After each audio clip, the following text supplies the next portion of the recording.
was. Well, when you're SoaR, it seems as though the best defense is a good offense. Not sure whether they're going to try and run it back for game number 2 as we're heading into picks and bans now between SoaR and Myth Gaming. This has got to be Thoth off the board, first pick or bans. Yeah. Either way. I was going to say the same thing. There's no way that they give Crimson can first pick it. I don't have a problem with that. It's not, necessarily the meta right now to first pick a Thoth in the mid lane, but when your name is Crimson or Shalibur, it's on the table. Yeah, apparently it is the meta with these two guys. I mean, I don't think I'd be surprised to not see a Thoth first pick, but it would be normal to me. I like where Myth is going, though. If they're going to go with the exact same 2 bans, Mollusk was very impactful on that Naja, but still, maybe you could ban the Naja here instead of the Ratatoskr? No, I want to see a Rat ban. I think still keep them off those comfort picks. They know Thoth. Okay.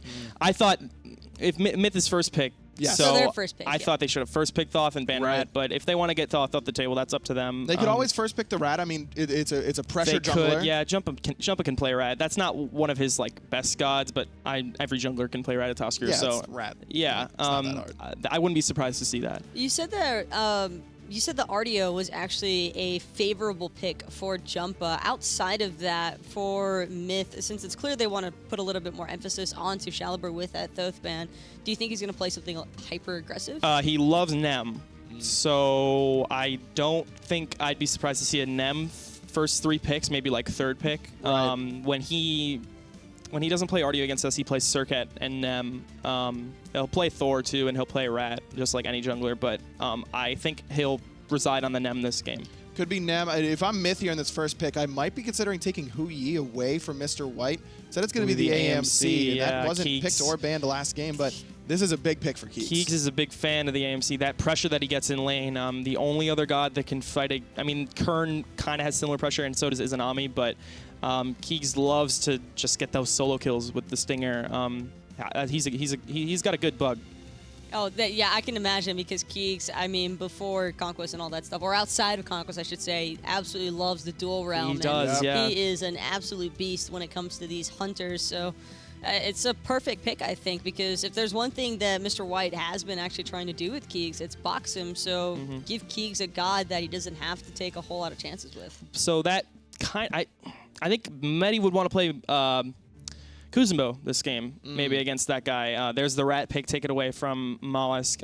With the AMC in the game, Kuzenbo is just good against him. You can get him out of the fights easily. It's hard for him to get away. That's so weird who you pick.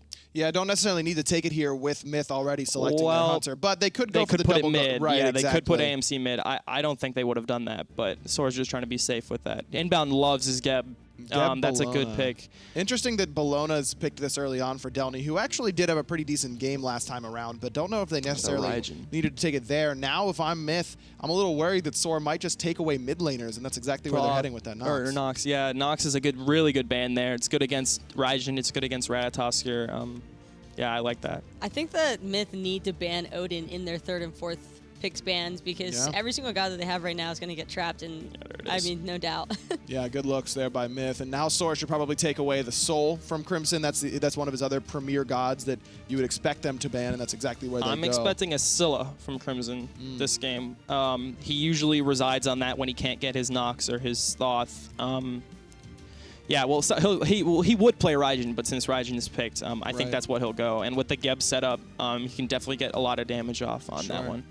Would there be some concerns for Keegs if he's running the Muzen Cobb in the dual lane that Mollusk just sits on him the entire game? Yeah, with the Rat. He should. He should be concerned, and that's exactly what SoaR should be doing, at least in my mind. Yeah, a Janus pick would have been so good. But Rat, I would be very surprised if Mollusk doesn't sit on the duo side and ult him on cooldown.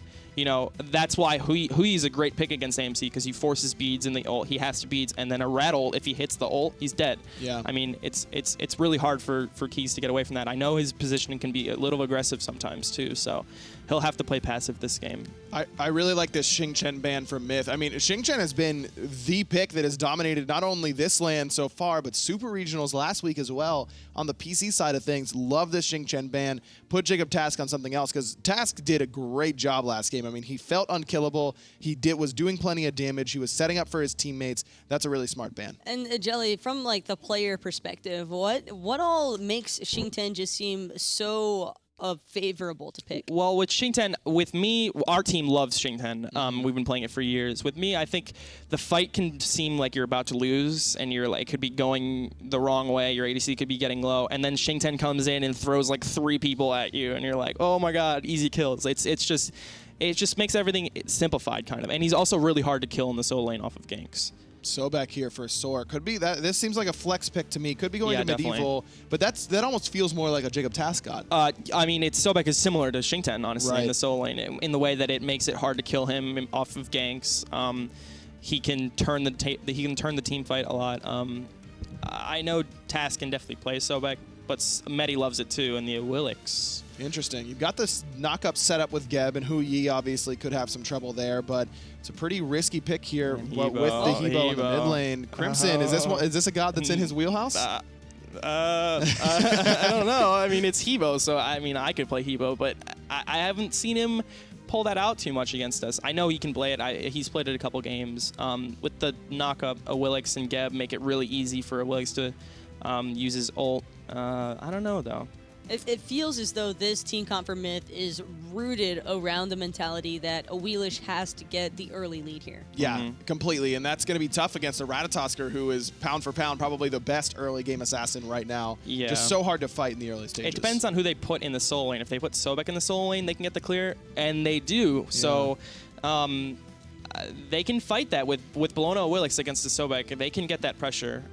Yeah. That's true, but I do really like this Ganesh pick because it silences out the feather step very easily. You know, Awilix is going to pull in and wants to hit 2 autos before you jump up and over with that feather step, and so the Ganesh silence can cause a lot of problems there. Well, looking at these 2 drafts, do you think this is going to be a 2-0 for SoaR? I think I like Myths, but it's all dependent on how safe Keegs can be. Keegs is the linchpin in this composition for me. Hebo can go off at any time. So I think for me, it depends on Crimson, how well he plays. If he gets those big ults, they can definitely win. So I'm giving this one to Myth. Well, time to find out whether or not SoaR Gaming are going to be able to close it out, or Myth they're going to tie it up. Casters, let's see game 2. Let's see game 2 indeed, Taco. Finch and Tully still here with you with SoaR and Myth going into game 2. And they said their eyes were going to be on Crimson there on that Hebo, and I'm thinking maybe jump on this Awilix too. I mean, that too, because this execution from Myth needs to be on point. Yeah. It's very important for them to just coordinate together as a unit, making sure that SoaR is just going to get a little discombobulated, maybe isolate one target, and just kind of avoid Mollusk here on the rack. Because last game, they banned the Circuit and the Ratatoskr, which allowed SoaR to get his off and just pop off completely. This time around, he gets his second favorite god, the Raijin. You said execution there, Tully, and I think you're 100% right when you say that, because it feels like SoaR Gaming once again kind of have a lot of ways to win this one. You know, they got the big circles, they've got the big Raijin. They don't have to worry too much about mechanical execution, does it feel like? Not as much as Myth does, rather. Sure, they can just wait for the setup there from a TheMedievalDoc playing this Sobek, just trying to plug people. I'm sorry, it's actually going to be JacobTask playing the Sobek in the solo lane. They're going to wait for his setup to be able to, you know, get in there, find the easy target. SoaR can just sit pretty in the backline the same way he's doing in real life and the same way he did in game 1. And if Crimson gets focused this game the way that he did last game, Tully, I mean, Myth Gaming, they're going to have a hard time of this one. But once again, we're seeing that real just duo lane, traditional duo lane start over here. Keegs and Inbowned, unafraid to play it aggressive against Mr. White and TheMedievalDoc. This time, though, with that Muzen pick. Muzen, the best hunter in terms of lane clear early game, and but not having the Ganesh to pair up with the Muzen means that there is still some good lane clear potential from the opposite SoaR Gaming. KeegsMate already trying to help clear out a little bit as TheMedievalDoc takes more poke than he bargained for there.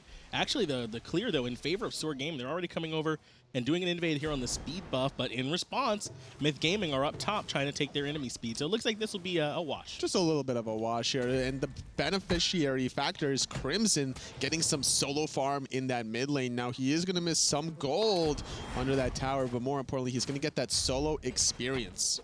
KeegsMate trying to lay it into Mr. White. I believe they actually forced the shell out from MedievalDoc there. That's pretty big. And Mr. White's still taking way more damage than he needs to be taking right now. So far, this laning phase is actually looking good for Myth. MedievalDoc is going to knock up Inbound, but he's going to continue to eat these in-hands from KeegsMate. Just needs to be a little bit mindful about that.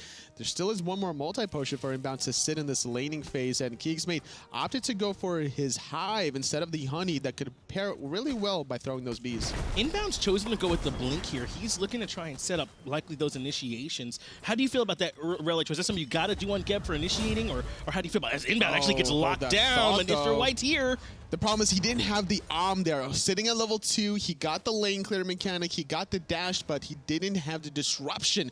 Inbound was able to roll away there. Sitting at level 4 in the solo lane, but going back into that duo lane, the question you asked me about the blink for Inbound, yes, the same way that MedievalDoc got blink on the Odin in game 1 is the same exact reasoning that we're seeing Inbound get it here in game 2. Trying to be the one setting up or doing the initiating for him while our mid laners just kind of getting to chill in mid. They don't have to worry about any pressure right now. Everyone's on the map, just kind of free farming here. So, I mean, for mid laners everywhere, this is a nice time. That benefits Crimson more, though, because he's the Hebo that needs to use his ultimate to find the escape or the gap closer, or maybe the carpet if he can allow himself to do so, where Shaliber can easily just jump over the mid-Harpy wall. Shaliber does get to come over and help clear up these oracles, though. So once again, that vision by the Goldfear Pit going in favor of SoaR. More importantly, though, just that farm that they're going to be able to get a little bit over Myth Gaming, because now that's going to be going in SoaR's favor. And they head back over here to this left-hand side. Jumpahhh already level 5, thinking about trying to come over and be around for the spawn of some buffs, but instead going to come back to mid. Sitting at level 5 as an Awilix, now is the time to just wait around with all your knockups around Crimson, so many around Inbound. This is just 2 of the primary targets that Myth Gaming are going to play around. SoaR Gaming recognized this, and they have the beads already, and Mollusk actually had to use his beads earlier on. Yeah, Relic's being forced out from SoaR Gaming, so Myth Gaming doing a good job of that so far. But I think it's also because SoaR Gaming's feeling more defensive. That's what this looks like here to me, totally. It's the same way Shaliber was playing last game. He rushed the Warlock Sash. No different story in here in game number 2. And more importantly, it's to deal with the aggressive comp from Myth. There's the blink coming out from Inbound. Cataclysm doesn't quite hit the mark, though. Up into the air is Mollusk landing down on top, and they clean it up. Mr. White gets credit for taking down the rock. That nice try, though, from Myth Gaming. What they really wanted to do was set up that stinger from Keegs, but Inbound couldn't connect with the Cataclysm. It was a great jump from Mr. White. Yeah, likely off that audio cue, you know, you get that little bit of a tell when they blink in totally, and that's all they need at this high level to get out of dodge and able to avoid that Cataclysm. And that basically, as you said, really turned that team fight around. Mollusk able to come in instead and help clean up Inbound. They didn't even really need Mollusk, but he was just there for a little safety insurance measure, and that's not a bad idea here. Use that global pressure while you have it, just getting into the thick of things. You know, a little bit of more golden experience in a jungler's hand never hurt anybody. Yeah, Jumpahhh able to get over there and take away that speed buff, so a bit of a win there for Myth Gaming, and also getting to take their own. And of course, you know, you don't hand that over to your Geb, so you have 2 speed buffs. You stack them totally so that you have double speed buffs. Yeah, double speed is pretty good, man. I mean, no, that's not really how it works, honestly. But still, the idea is to refresh your jungle buff. You want to be able to maximize it as long as possible. If you really wanted to, you can even wait about 25 seconds before you pick up the buff because it lasts 30 seconds on the ground. Delnyy getting flipped over there by JacobTask, having a good time in that solo lane once again. And we saw on this Bellona, towards like that mid-game, Delnyy could come in and have some big rotations, but after a while, he was less impactful there for him. So we'll look and see if Delnyy could do better for him here in this game. JacobTask just loves his Guardians in the solo lane, whether it's Xingqian or the Sobek, and that's the difference between a Warrior solo laner or the Guardian. Guardians will always be a better factor in teamfights later game. They have more space control. They don't have necessarily the in-hand damage as a Warrior, but you don't need that in the late game. You're just relying on your Hunter and your mages to do the damage anyway. Fire Elementals go the way of Myth Gaming here too, totally. So it kind of feels like the jungle solo side of the map, that was going in favor of Myth, while that duo side of the map might be going in favor here of SoaR, just because of where they want to have their pressure. And Mollusk is able to, you know, just be in the right place at the right time. That earlier global ultimate was really well placed. And because he's getting his back harpies there, he can easily just get any side of the map that he wants to, whether it's dual lane, solo lane, mid lane. And that's the benefit of the Ratatoskr. That's why Myth Gaming banned it away in game 1. We talked a little bit about how safe SoaR's been playing and how he's building. Already has that Warlock Sash at 22 stacks now, and that's a big part of what helped him last game. He's going to be a little bit harder to kill, and because there hasn't really been any pressure in mid, he's kind of okay to do this. This is nothing like my ranked games, honestly. If I'm sitting in a mid-mage and I'm building Warlock Sash, the jungler looks at me like, mate, what are you doing? I'm going to camp you. But not this game. Myth Gaming can't find the opportunities against SoaR. The vision is well in his favor. Look at that top right side mid ward. That Jumpahhh just gets spotted. And that's what we've been seeing here. That's what our question was. What's the impact that Jumpahhh's going to be able to have on this Awilix pick? Blinking in from Cataclysm was inbound. That's enough to bring MedievalDoc back into all the damage. Crimson ends up getting credit for that one. Very low, though, is inbound in return, but he's able to make it on out. Rotating over, though, is JacobTask. KeegsMate, they'll make the rotation as well. He's able to clean up Mollusk. A 2-for-0 for Myth. The rotation from JacobTask will take out inbound. Even the pluck using this ultimate is going to slow out KeegsMate. He's going to force out the beats. Actually doing a little bit of poke, but he doesn't want to get turned on by Crimson, and SoaR actually makes a slight mistake because after Crimson ulties in aggressively, it was SoaR that focuses out Crimson while landing was Mollusk focuses out inbound, so a slight miscommunication. And Keegs able to rotate and have an impact there in that engagement. On the other hand, Mr. White not really able to do the same. We kind of see him thought about it, then he ends up going back over. Delnyy, though, looking to come over and try and defend his butt. There's 3 members here, or rather looking to go aggressive against 3 members. Good knock up to interrupt the bludgeon, locking him up and locking him down. There wasn't really any immediate damage, though, so Delnyy able to use the ultimate to get on out of there. Mollusk picking up his own speed buff, and that was very close for MedievalDoc to actually just straight up pin the Delnyy Bellona into the Dharmic Pillar where the damage is going on. The tail whip was so good from JacobTask and almost put him in a bad position. Good tail whip there from JacobTask. In the end, able to help defend. No lives were lost over there, but as you said, Mollusk happily has his own speed buff around his waist, so he's certainly going to be celebrating that one as he returned a little bit to parity here. But that was in mid lane, totally what we saw. That was them executing that combo that they drafted this team for perfectly. That's right. They focused it out. MedievalDoc, they're very early in that team fight. Focused a very squishy Ganesha before he gets the tanky items. It's not a bad idea to just focus all your attention there. I think they really would rather prefer SoaR, that's still without a single depth, that's still free to farm all these Warlock Sash stacks. And the later this game goes, the scarier it gets for Jumpahhh because his damage output is just not going to be able to take out that tanky Raijin. It is going to be getting scary for him as Raijin is going to be quite survivable. Looking like everyone wants to come over and say, hey, actually, Dharmic Pillar's being dropped. Inbound goes in, blinks over the wall. Cataclysm does knock up MedievalDoc and gets pulled back in. So rinse and repeat onto the elephant. This time, though, Mollusk takes Jumpahhh out in response. Inbound has to shield himself and roll away, so it ends up being a 1-for-1. It was a jungle for support, though, so that heavily favors out SoaR Gaming. Even doing a decent amount of damage to inbound means that he needs to back on out of there. He can't stay relevant in this next team fight. However, Crimson didn't use that ultimate, so that means that he still can look to play very aggressive in the mid lane. If he finds to knock up onto SoaR, which actually brings SoaR closer to Crimson, that's the trigger of whether or not you use your ultimate to get the kill. Crimson's the only one that didn't ult in that fight, it looks like. Yeah. Really, he's the only one that still has it available for him. But once again, we saw that setup work for Myth Gaming. I mean, they blink in, knock up, immediate pull out from Jumpahhh into all the damage. Are they going to be able to keep getting that combo to work? Because the question is, beads are already forced out from Keegs. Mr. White waiting to follow it up, not able to get that double bounce. Not able to really time that ricochet out to find the stun, but either way, the pressure from Mollusk is going to force out the back from KeegsMate. He's going to miss out some gold and experience. And you were talking about how Crimson didn't use his ultimate in that last team fight, and for good reason too. Against Dharmic Pillars, it's always risky business because not only once you go through those little lines, you might take some damage, but if you're in a bad, awkward angle, you might not even go through that because if you connect on one of the pillar itself. Instead, trying to make sure that he gets the most out of his ultimate when he uses it. Crimson recognizing just how important his damage is in these team fights here, totally. Our soul laners continue to slap it out over here. The Bellona and the Sobek, and it looks like it's been a trade in favor of Delnyy here. I mean, with the Scourge, oh, hold that thought, though, because Inbound wants to be aggressive. Mollusk is in the sky.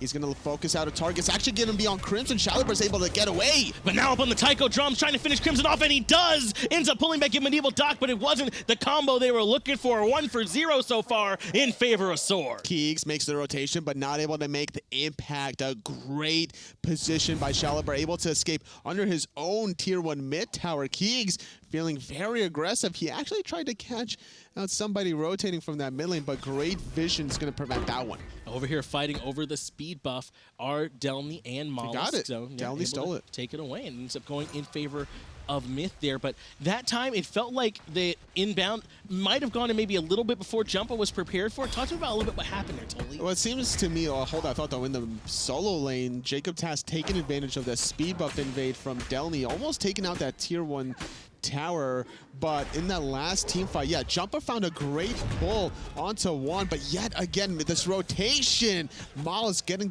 his own blue. No way for JacobTask to get out of that one. Just went too far trying to get that tier 1 tower, and Jumpahhh made the easy rotation over to clean that one up. So a good kill that Jumpahhh very much needed. Now 1, 1, and 3 to help him out a little bit, and actually that pulls Mollusk over to the solo lane too to try and defend that tower. He needs to find something here on the left-hand side. There's a lot of members from Myth Gaming that want to force something, but instead they're just going to grab these oracles for this 1-minute vision. Sentry vision completely dominated by SoaR Gaming around this side of the map. They definitely don't want to give up an early objective. Keegs been locked down. Keegs has been stunned out. The sun's dropped out, forced him to come forward, but the blink from Inbound only catches TheMedievalDoc as Mr. White continues to run. Jumpahh's here, though, to try and lock down the elephant. The Ohm is enough. Shalibur up into the air on the Taiko drums. Jumpahhh does clean him up, though. And here comes Mollusk landing onto 2. Jumpahhh gets cleaned up. The stun from Mollusk is not going to interrupt the rollout, but at the end of the day, yet again, a 1-for-1 support for jungle. SoaR Gaming at the top of it. And JacobTask did not rotate over here the way that we saw from Delnyy,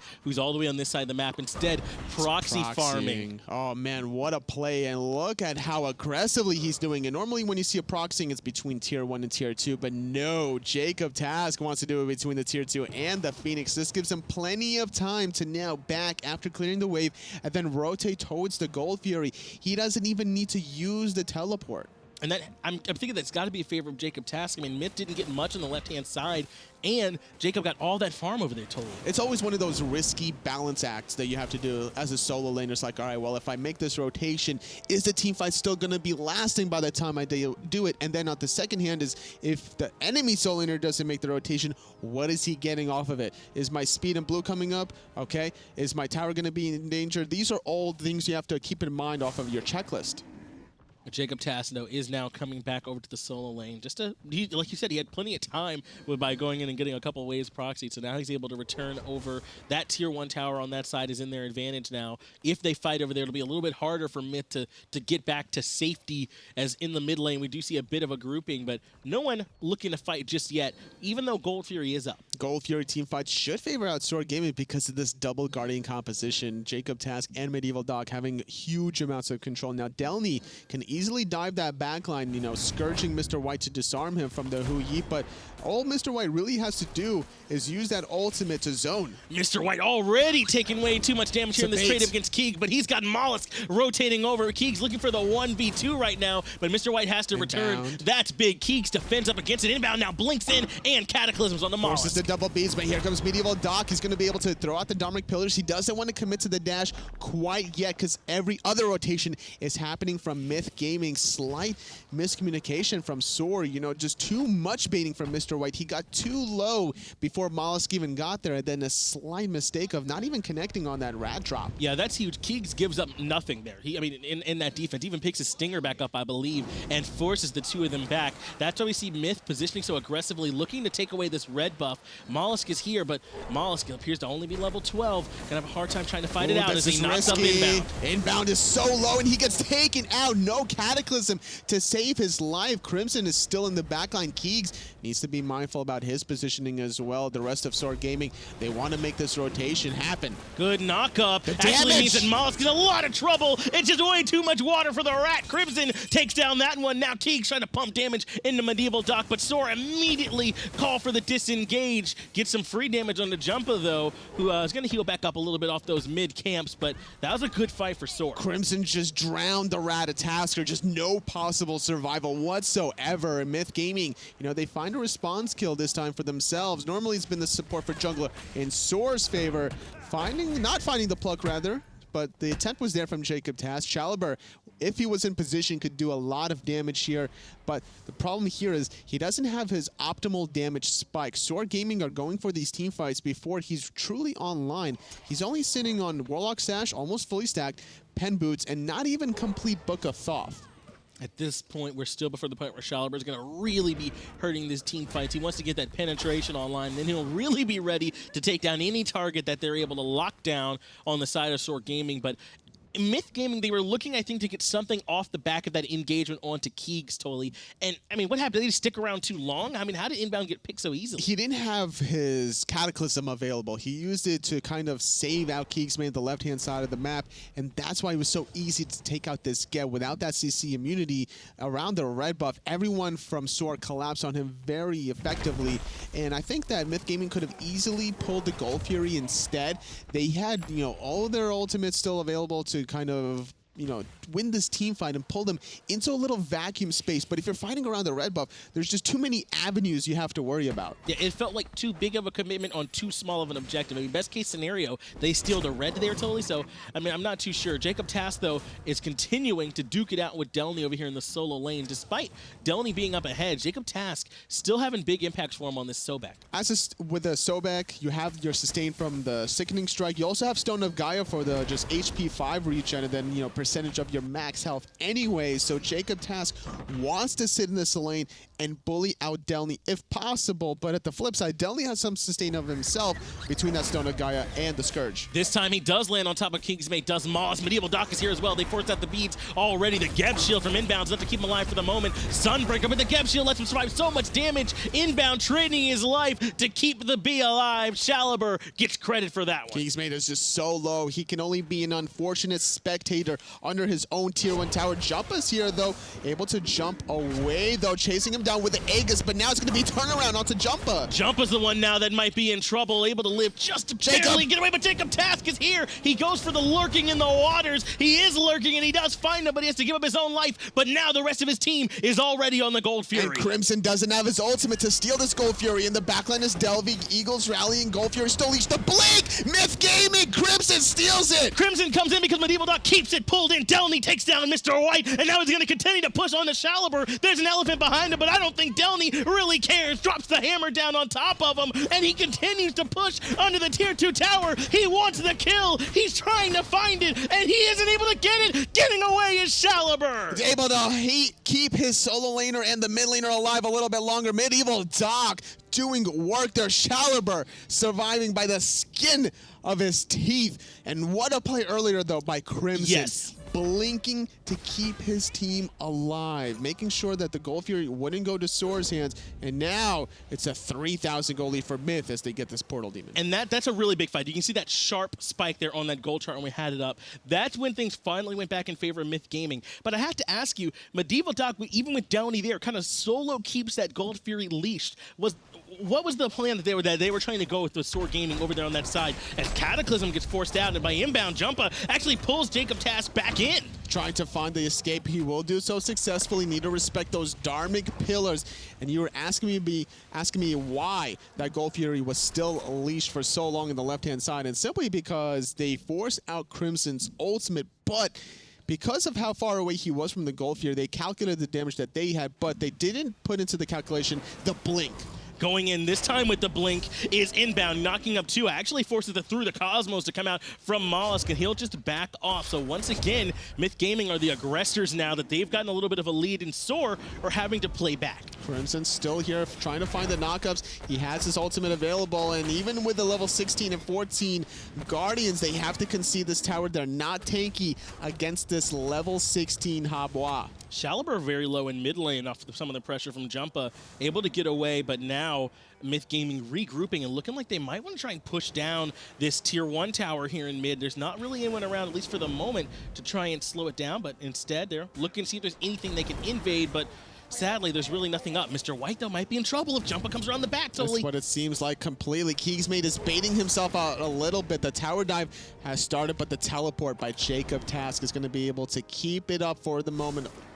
Mr. White stays calm, doesn't really give anything up to avoid that gank from Jumpahhh. And Jumpahhh, I mean, with the speed buff, with Suku, I mean, he's fine. He came over, made an attempt, and didn't get it, so he'll just keep going. Going for a very aggressive build as well between this Heartseeker, Jotun's Wrath, Warrior Tabby. He's going the complete opposite path of Mollusk, who's yet again going for this tanky option for good reason, honestly, as well, considering how easy it is for this Ratatoskr to just dive that back line, use his second ability for the AoE damage, and then sustain from that Gladiator shield. And even when he drops in, I mean, that Ankhile passive, too, is something that could be disruptive for him in the backline. So I got to agree with you, Totally.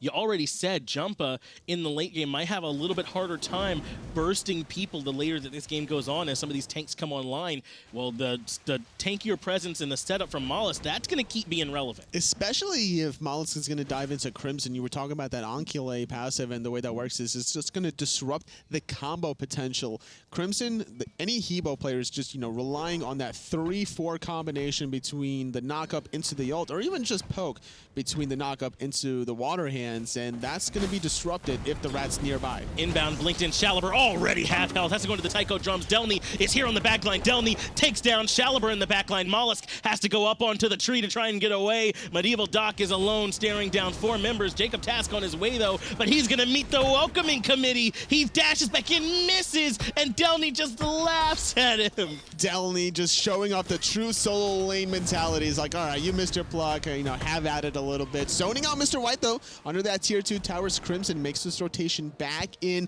doing a lot of damage to Mr. White. Delnyy dropped Thorns and Horrific Emblem there in that engagement, trying to turn it back around on Mr. White, but it's to try and create some space for his team. They want to pull this Fire Giant. It's a little ambitious considering this is the 22-minute mark. Last game, it was the 21-minute mark until we finally saw the first Gold Fury of the game. Up into the air, Mr. White gets pulled right back down by Jumpahhh. Crimson not able to clean him up, but that's okay. That's why Delnyy's here. See you later, Mr. White. Those suns did come down for the moment, but Crimson's okay. He's got a Geb shield around him. JacobTask knocks up 4 members, but he's all alone, and he gets cleaned up, but gets a return kill, actually, on the Crimson. That was a huge pick. MedievalDoc, though, is getting dove in the backline. It's actually Shalibur that's getting focused by Delnyy instead, as Mollusk is creating a distraction, trying to take out KeegsMate. That's why Inbowned has got his eyes on his Hunter, making sure that he's going to survive. And Crimson, he goes in aggressively with his ultimate and needed to rely on that Geb shield, but it just wasn't enough. The Naka bought himself a little bit more time, but still takes a spill.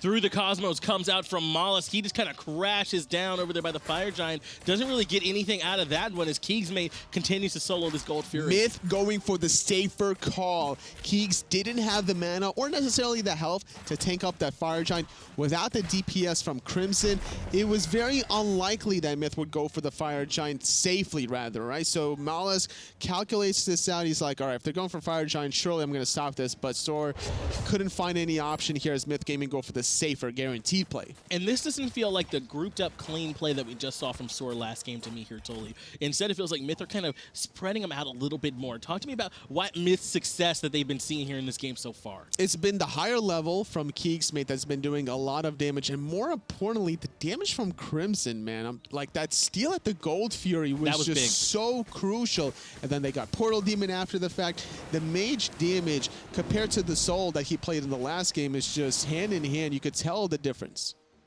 So far, this game is now in favor of Myth Gaming. I actually have about a 7,000 gold lead, up 11-9 in the kills, too. And Delnyy, a big part of it. I mean, we've seen him diving under towers and standing and laughing. Inbound blinks in on the Mollusk, forces out not just the beads, but the ultimate through the Cosmos, lands down in the backline on the KeegsMate. Dharmic Pillars are in immediate response to it, though, and JacobTask continues to push in. He's able to run away for the moment until Jumpahh's here, feather stepping him into place here. He will fall. Crimson gets responded to by JacobTask. JacobTask. The Sobek trying to jump and run away here, but Jumpahhh is now here with KeegsMate taking them out. And in the backline, Delnyy continuing to keep two members busy. Not just busy, sending Mr. White back to base. He's way too big for these carries to try and fight alone. Delnyy Shaliber looks to clean it up, and he ends up actually trading. He got him. It's a 2-4-5 as Myth Gaming, they win this team fight so handily. They can grab the Portal Demon, they can win the Fire Giant here, and more importantly, I think they're gonna find a win in this game. And this is what Myth Gaming really needed. Now with Keegs here, they have more than enough damage to take down the Fire Giant. A full deicide comes out for Myth Gaming as everyone on SoaR has got to wait on a sit down on a respawn timer. Mollusk is back now though to try and help defend, but there's still 3 tier 2 towers up, a tier 1 tower over in duo lane. There's plenty of gold on the map to help Myth further expand out this lead. About a 5,000 gold lead is about to happen between these 3 tier 2 towers and that tier 1, or at least an extension of that 5,000 gold on top of their almost 10,000 gold. So things are looking very pretty for Myth Gaming. They have this Fire Giant buff for 3.5 minutes. That's plenty of time to knock out all these towers and even get maybe 1 or 2 Phoenixes. And I don't know if you can hear it at home, but even if you can't, just check out these player cams. I mean, Myth Gaming are pumped up right now, totally. They're definitely feeling themselves. You can hear him shouting, look at Inbowned down there. He knows that he's coming for him. He knows that these Blink Cataclysms have been a nightmare for SoaR Gaming to deal with. Now this tier 1 tower in left falls, and with all that energy, Myth Gaming look to push down this tier 2 as well. I love the energy that just comes from these console players. Every single LAN we see them, they're just always shouting, even about little nonsense like Inbowned being in the lane doing nothing, just making sure that nobody from SoaR Gaming is around and then making sure that he can be heard. That's exactly what they're doing. If you can have that impact on your opponent, if you can psych them out, if you can bolster your own team, then there's no reason not to do it. Keegs, undeterred here by this tier 2 tower in mid, taking it down. Smiling and laughing while he takes out that tier 2 tower. Now transitioning over to this tier 2 on the right side. SoaR Gaming can only be spectators, just letting all their towers crumble. And they don't really have an option here, Totally. They kind of got to defend on the Phoenix. I mean, this is a Fire Giant team on 3 members that's up an exorbitant amount of gold here. They really can't fight into it unless they get some backup from that Phoenix. It's just the levels are not available between Shaliber and Mr. White compared to their counterparts. The late game hyper carry potential from Myth Gaming came online first, and SoaR Gaming are just lagging behind in both experience and the gold. And if you saw it on the graph there, that really displays the game. It was very, very even until Crimson steals that Gold Fury, man, and it just immediately pops off after that. So, I mean, if you're looking back on how one individual play was around a little bit before that 20-minute mark, man,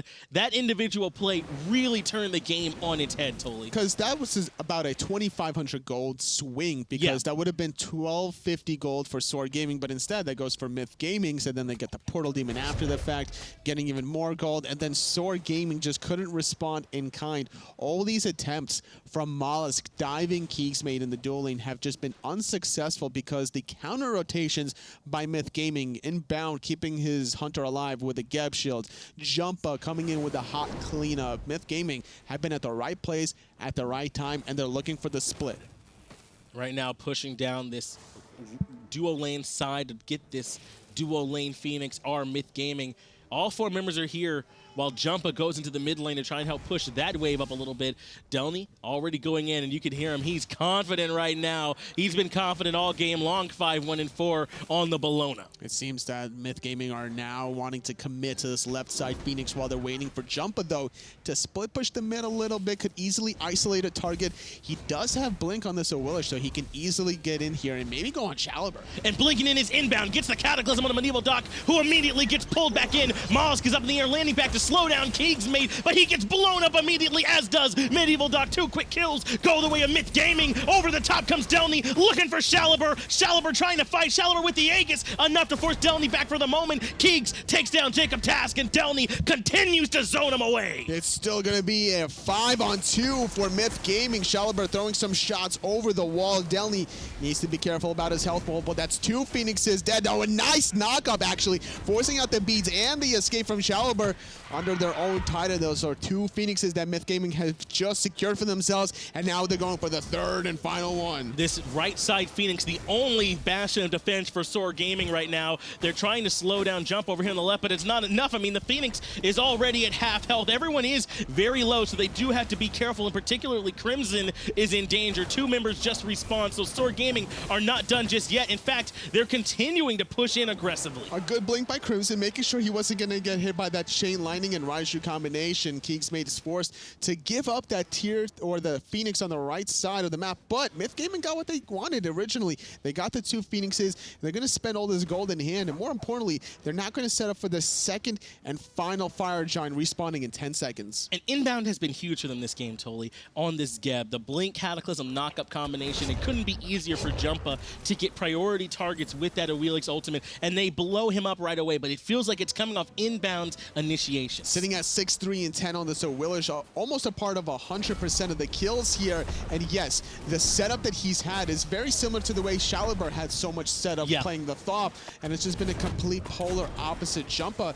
is going to bait out a couple of members there. He actually used that ultimate, but I don't think he got any sort of relics from SoaR Gaming. I mean, that's how strong the support players are here at this level, man. I mean, you're exactly right. I mean, last game, it was a MedievalDoc that was setting up a lot of them for him with that Odin. This game, we're seeing it with Inbound, and it's got Crimson and Jumpahhh in a position where they're lighting up these scoreboards. I mean, even KeegsMate 4-0 and 8. They've been essentially just taking the targets as they come flying at them and blowing them up. And Myth Gaming have been taking whatever they want here in game number 2 as a result of the kills that they've been getting. All these towers, Gold Furies, and now Fire Giants. They're looking to clean out this last remaining Phoenix. SoaR Gaming are hoping for a miracle. And there were 2 focuses for us coming in here. How well are Jumpahhh and Crimson going to be playing in this game? They played lights out. That was the answer. It's that they played great. And that's why Myth looked great.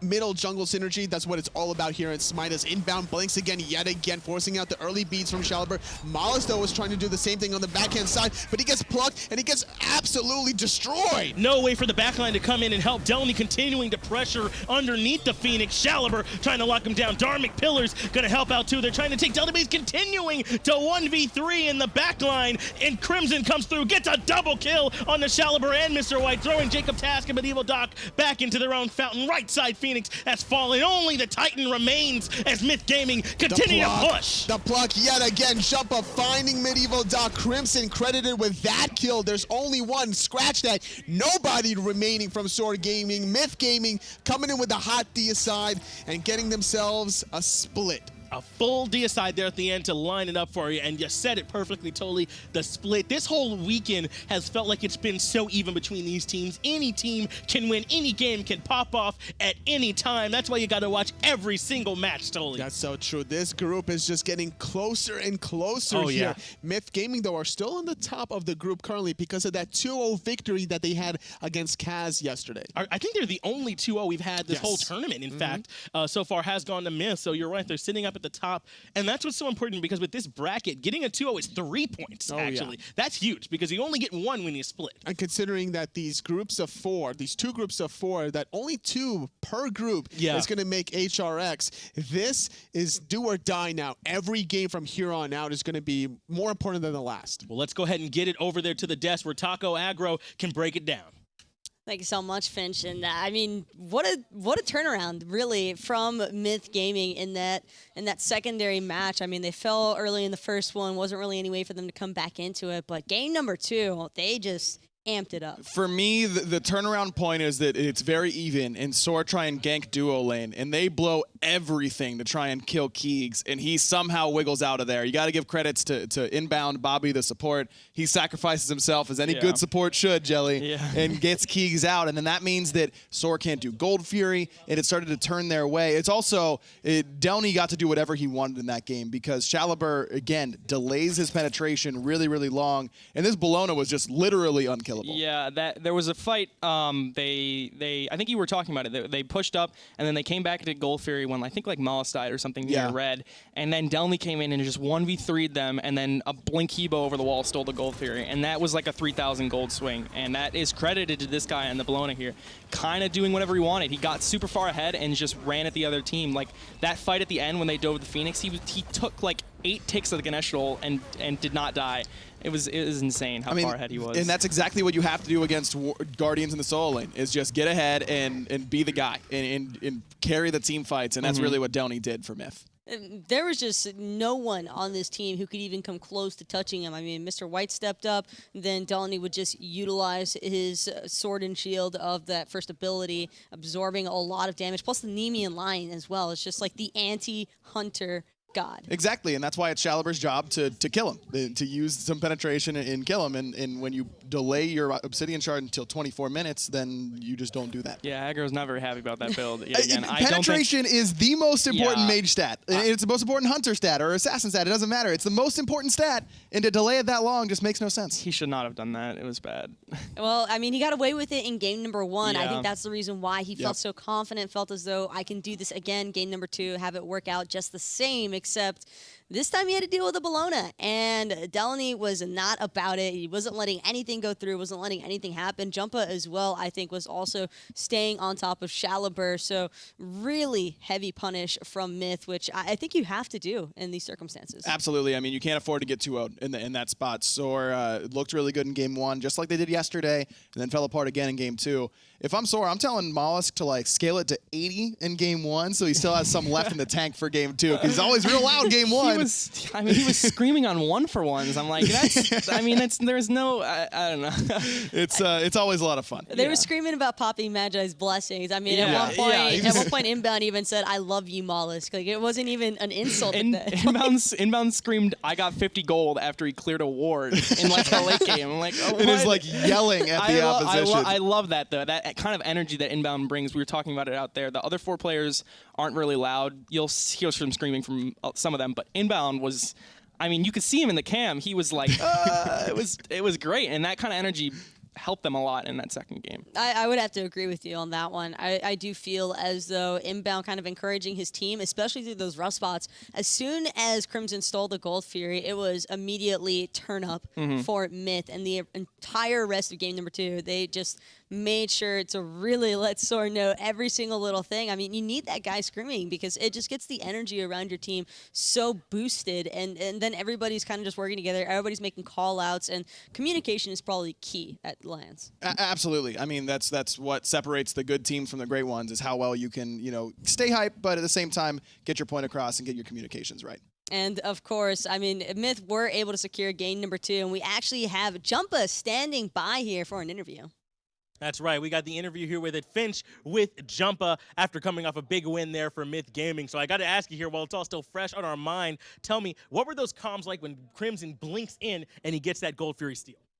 Once Crim stole the Gold Fury, you just heard Bobby just yell at the top of his lungs, get shit on. So yeah, that like hyped us up like really a lot. And from that point on, we were just screaming. I'm pretty sure like the bad thing about like losing and stuff like that at LAN is that when people scream at you and you're like actually losing, you just don't have anything else to say back. You just like put your head down and just sitting like, oh man, we're just getting yelled at by everybody, I guess.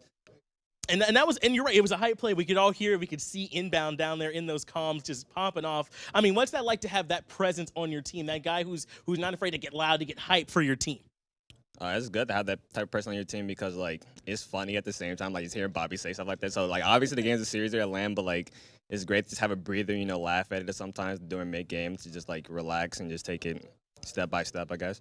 All right, now talk to me a little bit about this Awilix piss here, Jumpahhh, because it feels like you really went off here in this game, man. I mean, you got to come in and have a big impact after that game 1. What was that made y'all think, yeah, we can make this Awilix pitch work going into this next game?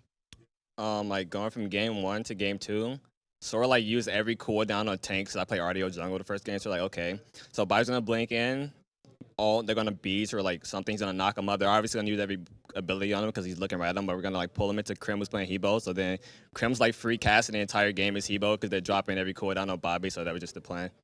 And it worked out perfectly for them, all able to take that win. Only team with a 2-0 to their name. They got it yesterday, so they're in a real good spot here right now. But that's going to do us here with that interview. Just going to be a real quick break. We'll be right back with you.